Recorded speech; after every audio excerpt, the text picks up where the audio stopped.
ដើម្បីដាក់ប្រាក់ចូល account AA2888 របស់លោកអ្នកសូមចុចលើប៊ូតុងដែលមានពាក្យថាដាក់ប្រាក់សូមវាយ account របស់លោកអ្នកព្រមទាំងលេខទូរស័ព្ទដៃរបស់លោកអ្នករួចបញ្ចូលទឹកប្រាក់ដែលលោកអ្នកចង់ដាក់បន្ទាប់មកសូមជ្រើសរើសធនាគារឧទាហរណ៍ខ្ញុំមានកុងធនាគារ AA Bank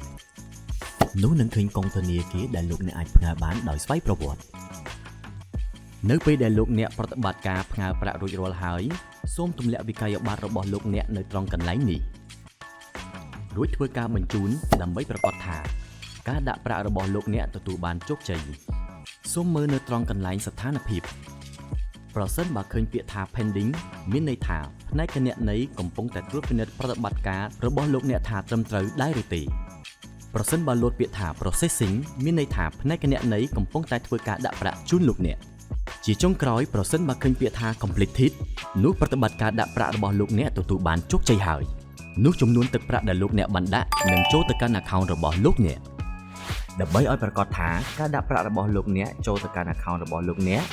សូមចូលក្នុង account AA2888 បន្ទាប់មកសូមរកពាក្យថា balance នោះលោកអ្នកនឹងបានឃើញចំនួនទឹកប្រាក់ដែលលោកអ្នកបានដាក់នៅត្រង់កន្លែង cash balance នោះលោកអ្នកអាចធ្វើការកំសាន្តបានគ្រប់កម្មវិធីកំសាន្តទាំងអស់សូមអរគុណប្រសិនបើលោកអ្នកនៅមានចម្ងល់សូមទំនាក់ទំនងមកកាន់ប៊ូតុងឆាតជាមួយ AA2888 យើងនឹងបម្រើសេវាកម្មជូនលោកអ្នក24ម៉ោងទាំងទំនុកចិត្តសុវត្ថិភាពនិងឯកជនភាពជូនលោកអ្នកសូមអរគុណ